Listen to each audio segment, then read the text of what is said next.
Chapter 10. Freedom. Later that same morning, a boy brought Nat a note from Nathan Reed, who had opened an apothecary shop in Salem. Dear Nat, I have an apprentice in my shop who's interested in scientific things too. If you'd like to come around on Sunday evening and talk with us, we'll enjoy having you. Yours sincerely, Nathan Reed. During the rest of the week, Nat looked forward to Sunday evening. Mr. Reed certainly would be an interesting man to know better. He was a jack of all trades, who was a master of them too. Nat heard stories of Mr. Reed's days at Harvard, how when Nathan Reed was just an undergraduate, studying Hebrew, the professor in charge of the class got sick, and young Nathan had taken over the class and taught it. He'd graduated with honors, had come to Salem and studied medicine. Then he had decided to open his apothecary shop. Besides all his interest in medicine and drugs, he liked to work with machinery. He had applied to Congress for a patent on a steam engine he'd made to run a boat. He had also tried to get Congress to give him a patent on his idea for a steam wagon, too. But the congressman said that the idea was so crazy they wouldn't even consider it. On Sunday evening, Mr. Reed showed Nat his workbench, his tools, and his books. "You're welcome to use anything here," he said. He opened one heavy leather-bound book. "This is one of the best things I have, but it's in French. Do you know French?"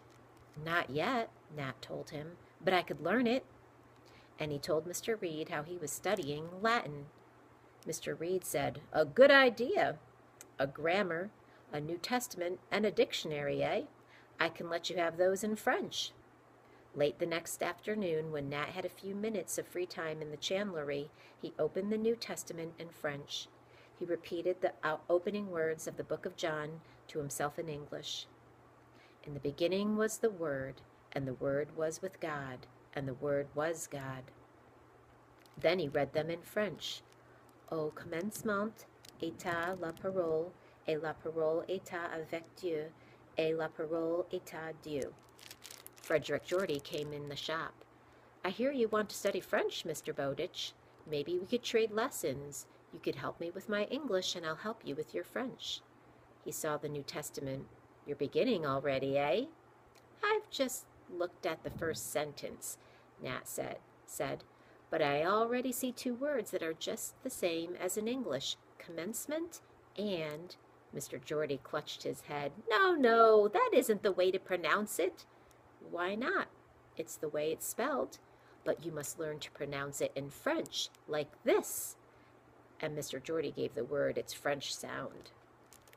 Nat said, "I don't see how you get that out of it. French pronunciation must be crazy."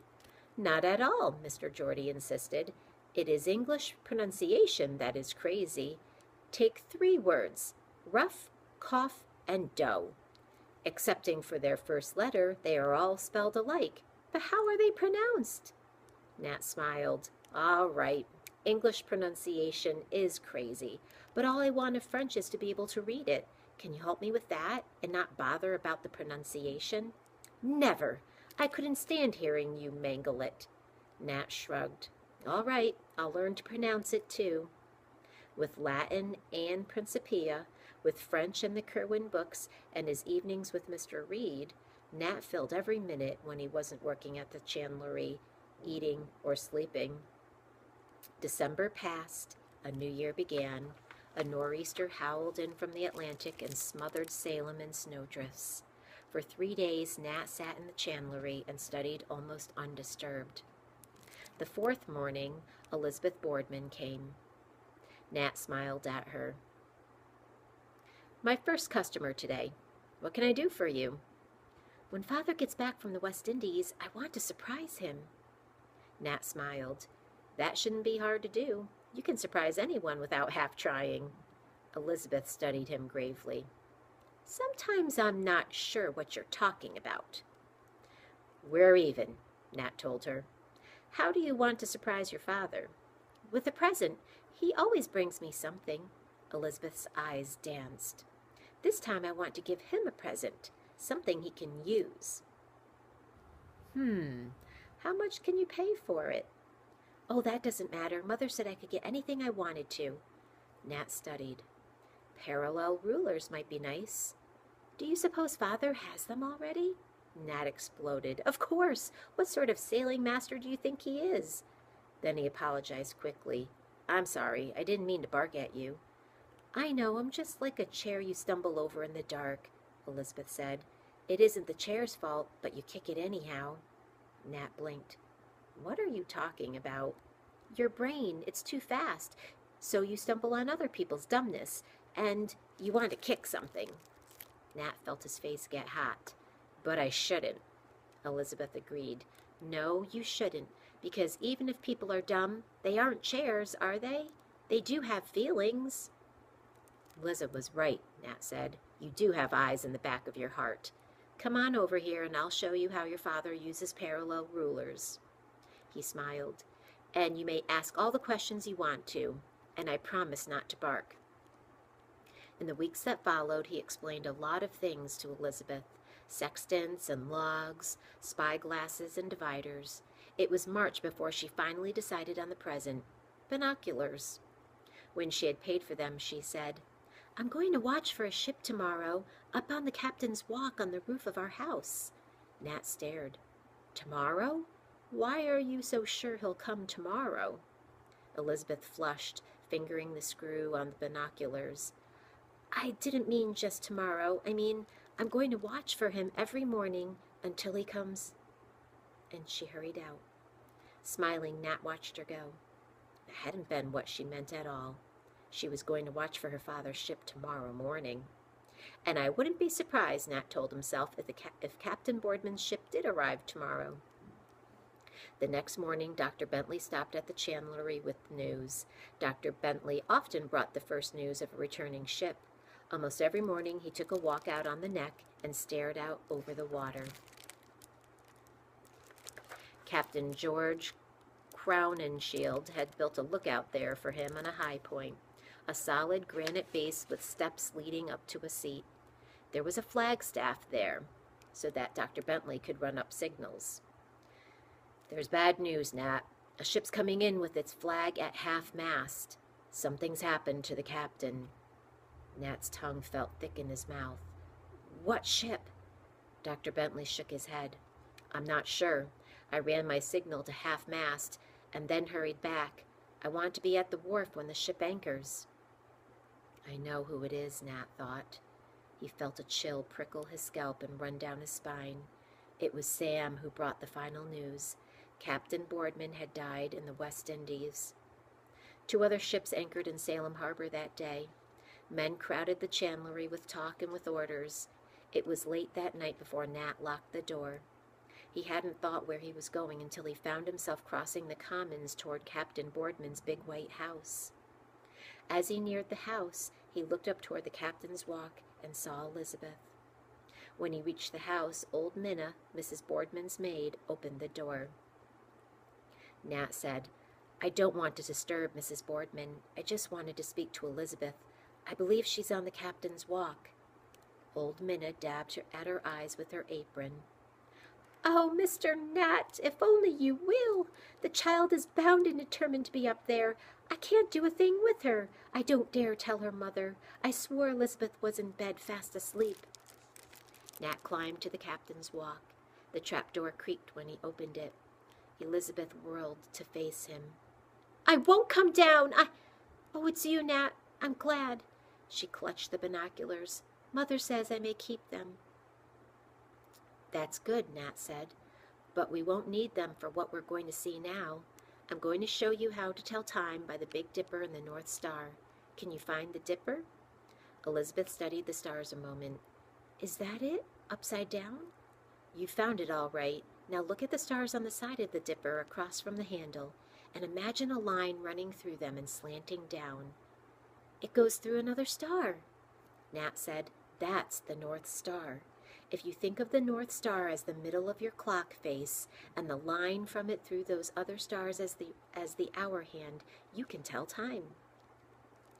It says about 1 o'clock. Is that right? No, this clock runs backwards. Is it 11 o'clock? No, there's one other difference. It takes 24 hours for the Big Dipper to swing around the North Star. So every hour space on the clock face stands for 2 hours. Elizabeth sighed. There goes your brain again, she studied. 10 o'clock? You're doing fine. Nat went on talking. Finally, Elizabeth said, I'm sleepy, Nat. They tiptoed down from the captain's walk. Old Minna was waiting for them. She went to the door with Nat. Bless you, Mr. Nat. I don't know what you said to her, but there's peace in her eyes now. We looked at the stars, Nat told her.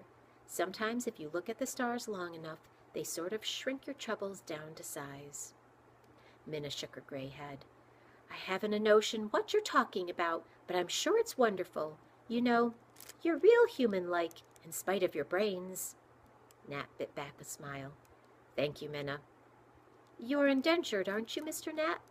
Yes, Minna. Have you thought about what you'll do when you're free? Nat smiled. First thing, I'll hire a fife and drum and have a one-man parade down Derby Street. A puzzled frown wrinkled Minna's forehead. I've never seen a body do that. My brother John was indentured. I remember what he said when he was free. He said he felt lost-like at first. Sometimes in the 2 years that followed, Nat thought of Minna's words. What would he do when he was free? Where would he find a place in the world? He thought about it especially whenever Hab or William or David was home between voyages. Each of them talked of his ship. Each had found his place in the world. Nat wondered again when the last of his brothers went to sea. Sammy was 16 when he swaggered into the chandlery one day and grinned down at Nat. Just came to say goodbye for a while. My ship's bound for Jamaica. Nat smiled and shook hands and watched Sammy swagger out of the shop to board his ship. His ship. Sammy had found his place, too. Nat shrugged and turned back to his bookkeeping. Even while he was still thinking of Sammy, his glance flicked down a column of figures and his fingers jotted the answer. He realized his mind was wandering. He jerked his thoughts back in line and added the figures again. He'd been right the first time. For almost 9 years now, he'd been right about figures. What would he do the next 9 years? Go on adding columns and columns of figures? The week before he was 21, Nat wakened with a feeling of something hanging over him. He sat up slowly and looked about his garret room. How many times, his first year in this room, had he fought back tears? He had been so alone. No one to say good night to, no one to sit and talk to, no one. He had had nothing but the books he studied and the things he copied into his notebooks. For 9 years this room had been his home. In a week it would be all over. He'd be free. He could come and go as he pleased. I'll be free, he muttered, and I know now what Minna's brother meant. I'm beginning to feel lost-like, too. As he got out of bed, a piece of white paper under the door caught his glance. He picked it up and read, Dear Nat, in case you've forgotten, you have just another week until your 21st birthday. We hope you'll want to stay on in this room. We're sure it would feel empty without you. So as long as you care to stay, and whatever you're doing, think of this room as your home, will you? There was more, but the words blurred.